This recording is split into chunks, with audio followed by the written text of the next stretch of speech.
Everybody, my name is Dr. Dena Counts, and welcome to our Building Relationships in the Online Classroom for our Summer 1 FDI presentation. I have here with me today Dr. Gae Goodwin, who is going to talk with us, as well as myself, about building relationships with our students and each other in the online classroom and how it benefits us. Now, before we get started, we're going to do a few introductions so you know a little bit about us. Dr. Goodwin, why don't you introduce yourself and tell us about yourself? Well, good morning, everyone. Hello to all of you. I wanted to, first of all, let you know that I am a Wildcat for life. I am an ACU graduate and I earned my doctorate degree in organizational leadership, specializing in conflict resolution. Prior to that, I earned a bachelor's degree in business operations and a master's in human resources management.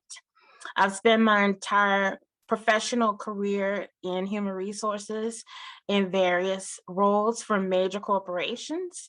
And I currently am engaged with really learning the workplace and making sure that we have effective leaders in the workplace and effective teams as well. And that we're strategizing to ensure that our businesses are prepared to sustain the transformation of the needs of our community and the workplace, and that we have great leaders in order to drive the business goals forward. Dr. Goodwin is just one of those really cool people that I wish I could be around all the time. Uh, they also call her Dr. Gigi, and she teaches in our organizational leadership undergraduate program and has blessed so many students. And that is one of the many reasons we asked her to join us today. My name is Dr. Dena Counts. Many of you know me. I'm Assistant Dean here in the College of Graduate and Professional Studies for ACU Online. I also am Program Director for two programs, Applied Communication and Organizational Leadership. My doctorate is also from ACU in Organizational Leadership. My master's is in Communication, and so is my bachelor's. So that's why I have the ability to teach in both of those programs. I've taught online for many years and really have a love for students, as well as how we can bring education to so many people outside of our Abilene campus to the rest of the world. But let's move on now and talk about relationship building in the online classroom. And, you know, we really need to address why this topic is important. Um, an increased sense of relationship for students coincides with a sense of community, engagement and perceived learning, student persistence, and collaboration. And as I work online with students and as I teach, I have found that the more I try to build a relationship with students, these things happen in the classroom. And what Dr. Gigi does in the classroom is a great example of this as well. So let's talk first about a sense of community. And because we're not in a face-to-face campus and we're doing online learning where you and I and the students are all sitting by ourselves in our homes, maybe with our family and friends around, but that disconnect from being online can be challenging to form a sense of community. But Damari and Tutal in 2020 noted that online learners who feel a sense of community in courses are more likely to feel motivated, satisfied, and tend to do better in academic courses. So let me share with you one of the things I do to help students feel that sense of community.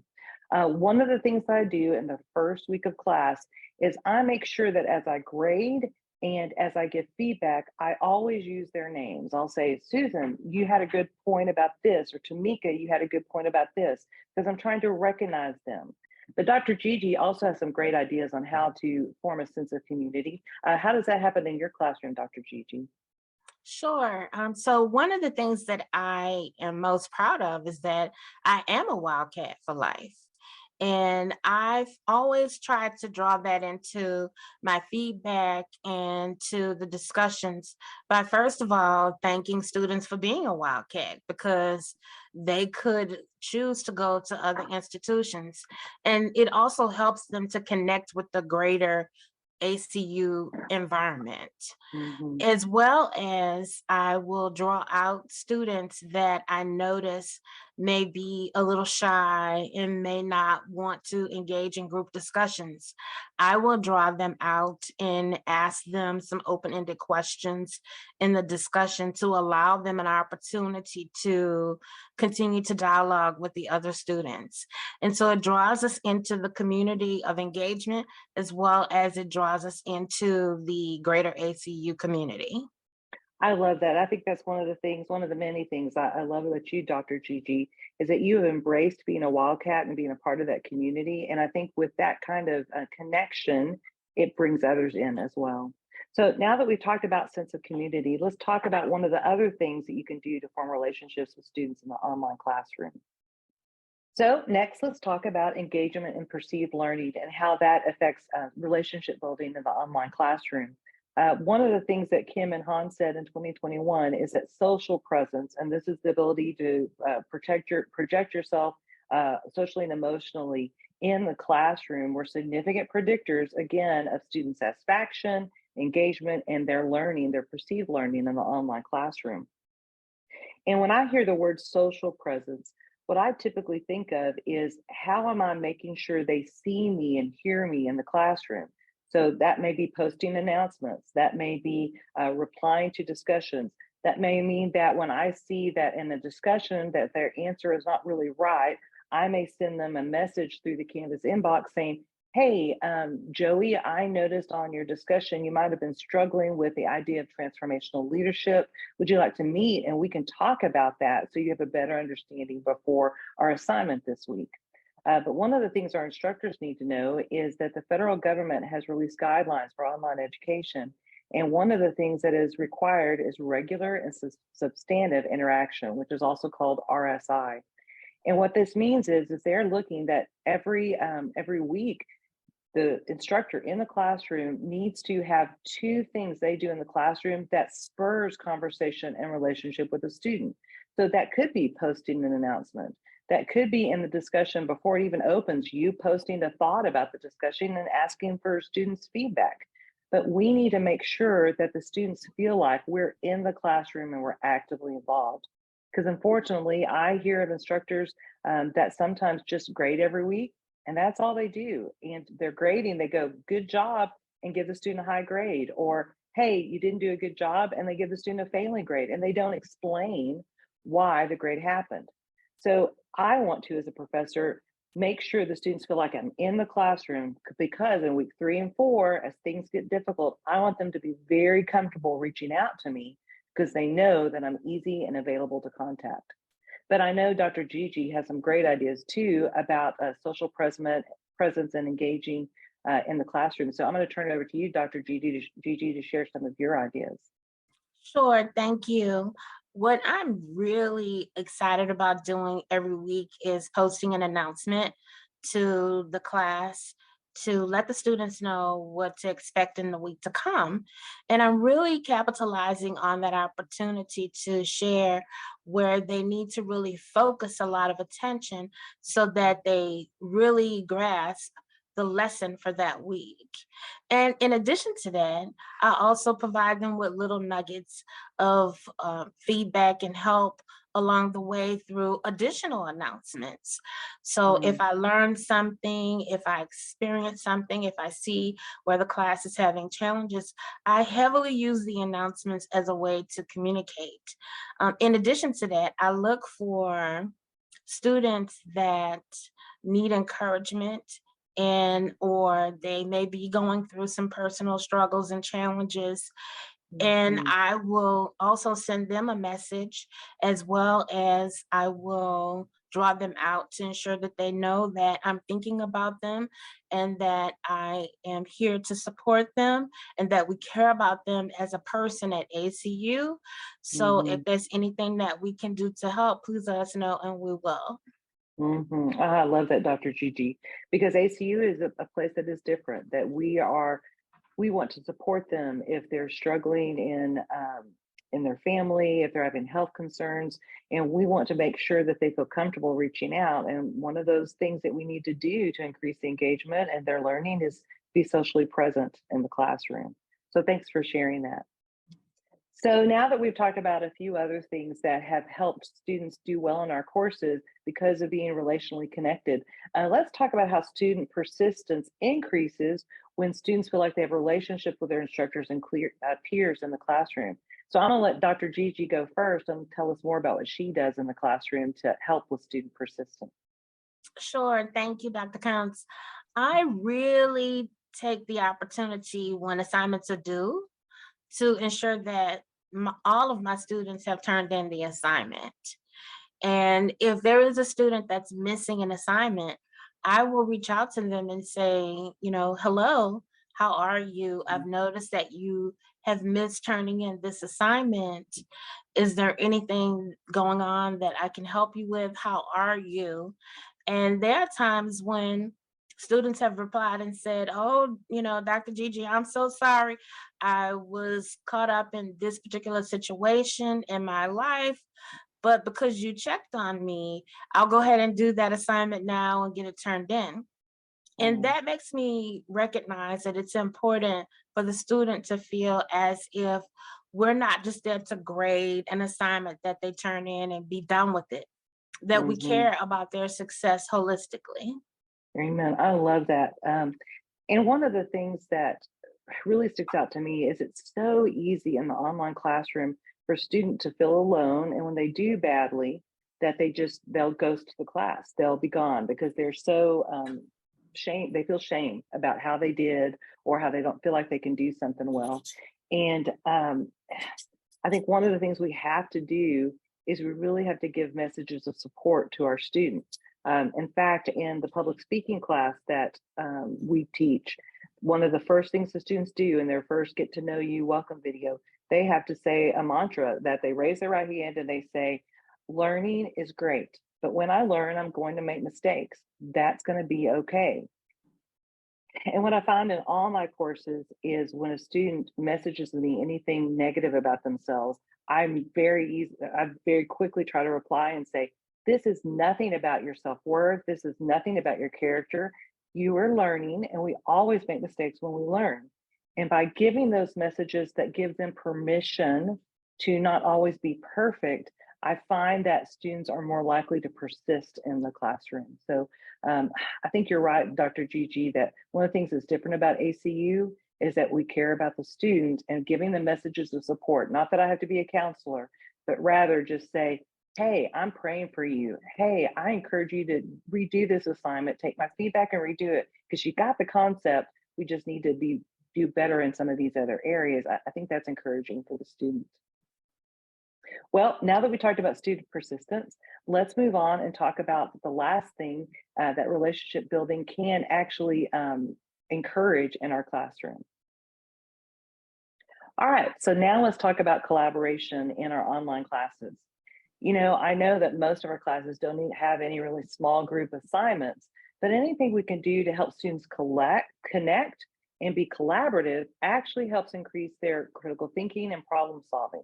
Huang and Hong in 2015 noted that when they feel comfortable working together and then they're more likely to share ideas and provide feedback.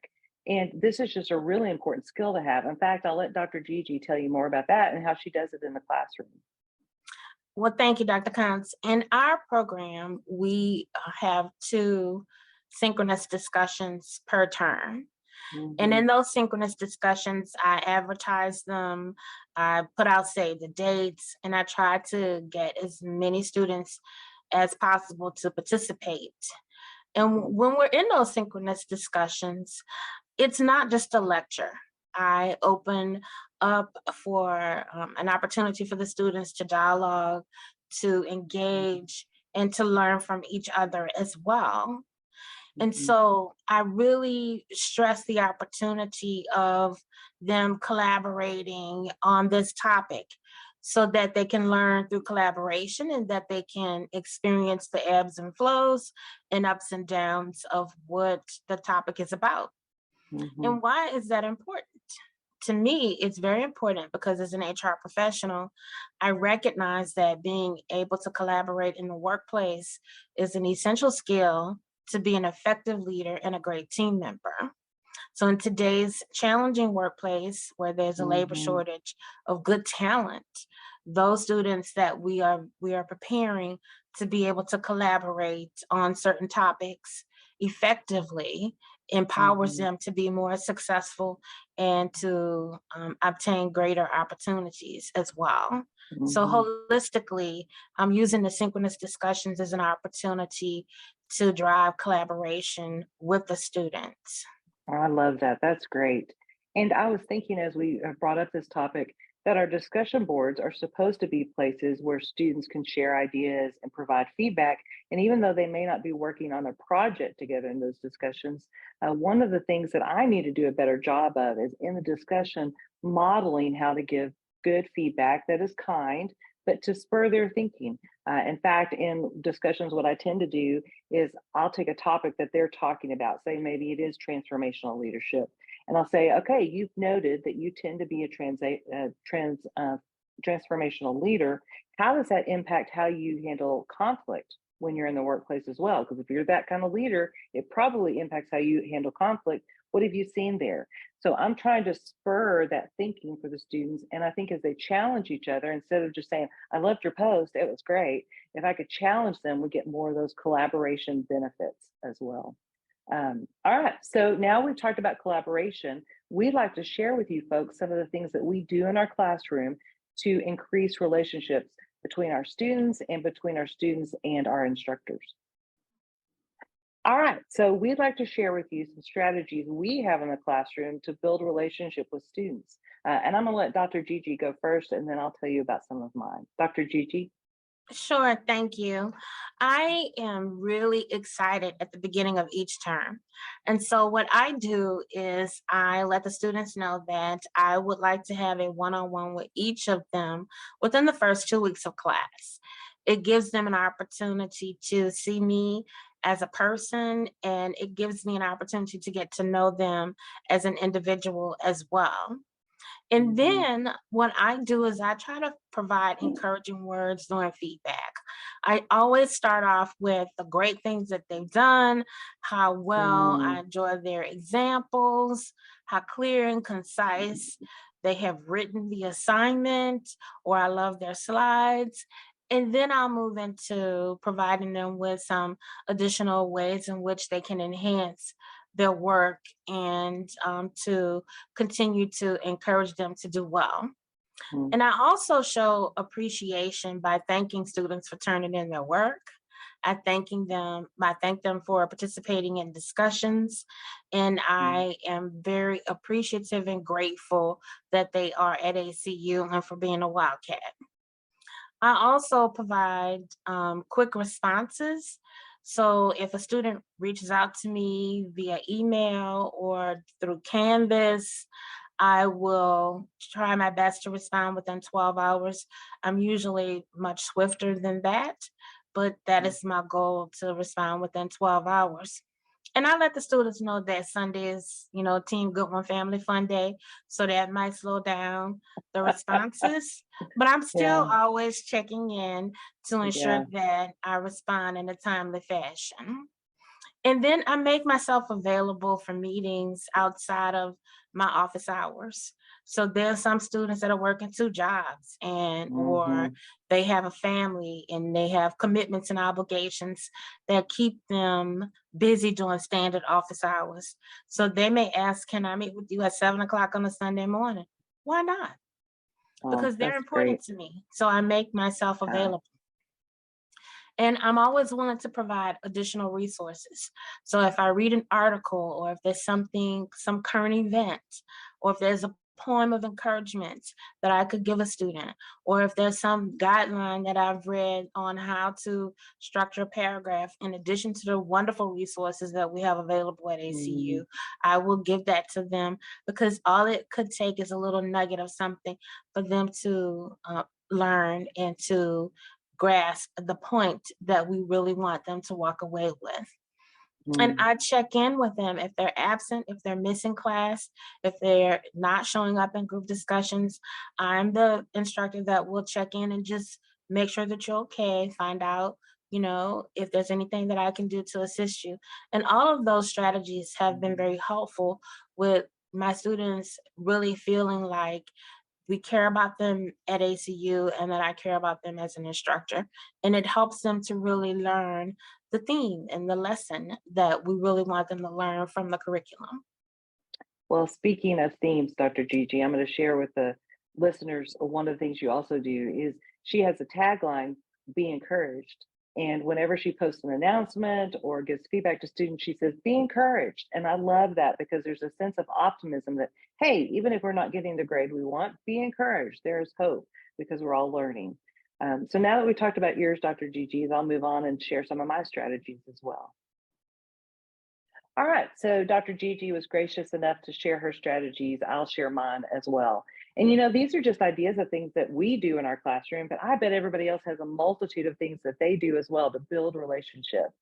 So if any of these you want to use, you're welcome to. But one of the things I do is I Canvas inbox, I send a message via Canvas inbox to each student in the middle of the term just to say, hey, how are you? This is not a message to check on your grades or ask a question. I just want to see how you're doing, if there's anything I can pray for you. I did that last term to all my students, and I came up with this idea because I was so frustrated that they weren't interacting with me. So I was like, well, I'll just send them all an individual inbox message to say, how are you doing? What's going on? How can I pray for you? And I had one student message me that she said after 2 years at ACU Online, she had never had a professor do that. And I'm like, yeah, I've been guilty of not doing that either. But I found that it's a great way to tell the student, you're important to me. I want to be able to help you in this course and even to pray about your personal lives if you'll share that with me. I also personalize my communication with my students. And you heard me say that earlier on in this presentation, but it's like when I'm at church and I see somebody, I want to say their name. I want to say something like, hey, Amanda, it's so good to see you. I'm glad you're here. Because by using their name, I'm recognizing who they are and that I remember them. So I always try to personalize my communication in my feedback or the discussions. I'll use their first name because I want to make sure that I'm going, I know you. I know who you are and I recognize you. Also, the other thing I do, and I may do this, Dr. Gigi, because I'm just a communication person, but many times I'll make audio or video feedback. I know everybody's not comfortable with that, but usually on the very first week and the second week's assignments, I'll almost always make an audio or video recording for all the students. Because first of all, I want them to hear the tone of my voice. Many times in a written message when I'm giving feedback, and I'll say, great job, you need to be concerned about this, this, and this. It removes all the nonverbals. But with the audio and video feedback, I can communicate my empathy, I can communicate my caring, that they are important to me. And I just think that audio and video feedback is better at creating relationship with students. So to take that a step further, I also do weekly videos overviewing the week and what's coming up as my announcement. I had a student early on tell me, she said, I loved it when a professor did this in the class. It just helped me understand the announcement so much better. And I realized that one of the benefits for my students is that, and I do it as a screencast. So I'll make a screencast of the screen. I'll say, all right, here we are in week 6, and I'll click on the week 6 module. And the readings and resources, pay attention to this and this, because it'll really help you in your assignment. And then I'll go down to the discussion and the assignment. And you know as well as I do, none of our discussions or assignments are written perfectly. Well, maybe you have a few perfect ones, but most of the time, you as an instructor need to go through the instructions and say, hey, watch out for this. Most of my students have a problem with this part in this paper. So this gives me an ability to, again, create relationship with students. They see that presence of me in the classroom, but also benefits them because they maybe get a few more details on the assignment and helpful hints they hadn't considered before. Another way to create relationships with students is to share your personal experience. Now, when we say create relationships, it's not that you folks have to talk with students 20 hours a week, that you have to share the whole full details of your life. But if there's something relevant in my past and my experiences that connects with the class, that will also let the students see that I'm human, I want to share that experience. Usually I do that through announcements, or if I'm having a one-on-one with a student, I may share, hey, I also had a health difficulty. I have this going on. Could we pray for each other for those kind of things? And again, it helps students feel more comfortable to approach me when they're having problems in the class because they've seen that I'm a real person with real struggles and challenges. And lastly, I do offer to pray for my students. I might do that through an announcement, or if a student shares with me that, hey, Dr. Counts, I'm sorry this is late because of blank. I'll probably message them and say, hey, I saw your feedback and I saw that you noted you're having these challenges. Can I pray for you? Is there anything else that I can pray about for you? Because again, I'm wanting to increase that relationship. They feel comfortable in the classroom and comfortable to not always turn in the perfect assignment because they know that I'll grade them diligently and probably maybe a little bit more hard than some other professors. They always know that they can talk to me about it. Now, one other note that I would tell people that as you have relationships with students, and if you find that a student is challenged in their personal life, we do have a wellness center that is headed up by Abby Green. So if you have a student that is pregnant, or you have a student that gets COVID, or a student that's having problems paying their internet bill, can't always guarantee that we'll help pay internet bills, but you can always make a wellness referral, and Abby Green will contact them to see if we can support them in any way. She'll also help coordinate communication with the other instructor that they're in class with. So those are some of my strategies, but we'll move on to the next slide and I'll wrap things up. All right, so as we wrap up, let's talk about benefits to you as an instructor of having a relationship in the classroom.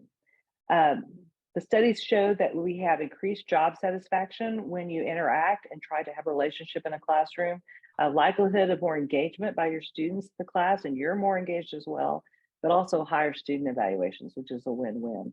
I know for me that I love teaching because I feel like the Lord can use me to spread some seeds in a student's life.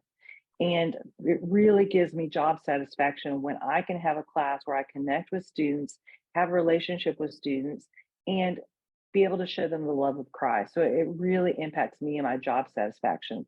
But Dr. Gigi has some things to share as well about how this benefits her. Sure. I have always, from an early age, wanted to be a college professor. So this gives me an opportunity to live out a lifelong dream. But it also gives me an opportunity to connect with students from different walks of life, from all over the Mhm. country, and let them know that, I care about them as a person and that I want them to be successful and that we Mhm. care about you at ACU. Mhm. So it's a dream come true for me, and it enables me to share my life's experiences, my work experiences with our students so that when they leave my class, they Mhm. learn how to be effective leaders and better team members. Amen. Well, to wrap up and to conclude this, Dr. Gigi, I just thought we'd share with everybody about instructor friendships. One of the reasons I do this job is I believe the Lord continually brings people into my life that I can bless them and they can bless me. And Dr. Gigi was that for me as well. Shout out to Dr. Scott Self. He introduced us one time. We had a Zoom call, wasn't it? And he said, I think you guys will like each other. Maybe you can do some research together. And then I plugged Dr. Gigi into one of our classes. But as we've lived life together, our friendship has grown. It's really benefited me because Dr. Gigi is the kind of instructor that I want in my classroom, someone who helps teach students, but also loves students and understand that this job is more than just grading papers. But what would you tell them about our friendship, Dr. Gigi? Well, I have gained a lot by the experience of being an instructor with ACU and in this Mhm. program and working with you. And I've Mhm. gained not just the ability to share my work experiences, but also to listen and learn about how to be a better person Mhm. myself from our Mhm. relationship. Yes, And you're one me of those too. people that I will call on as part of my board of directors to guide me for whatever experiences I'm going through in my Mhm. life. And I'm Mhm. grateful for you allowing me to have, you in my life to take this journey Mhm. with me and for this entire experience. And so sometimes it'll be something that the students will say. And then Mhm. sometimes, from our meetings with other instructors and with each other, and it has afforded me to grow personally as well. Mhm. Amen. Thank you. You're certainly a blessing in my life. Well, as we wrap up, we've talked about building relationships online. And, we're not talking about how you have to take on the problems of every student, but rather create an atmosphere in your classroom that encourages relationship building. The students could connect with students can connect with you. And I'd also encourage you to try to connect with other instructors in our ACU online environment because you can share ideas and share encouragements to each other. So I'm going to quote my friend, Dr. Gigi, and tell you, be encouraged. Bye, y'all. Have a great day.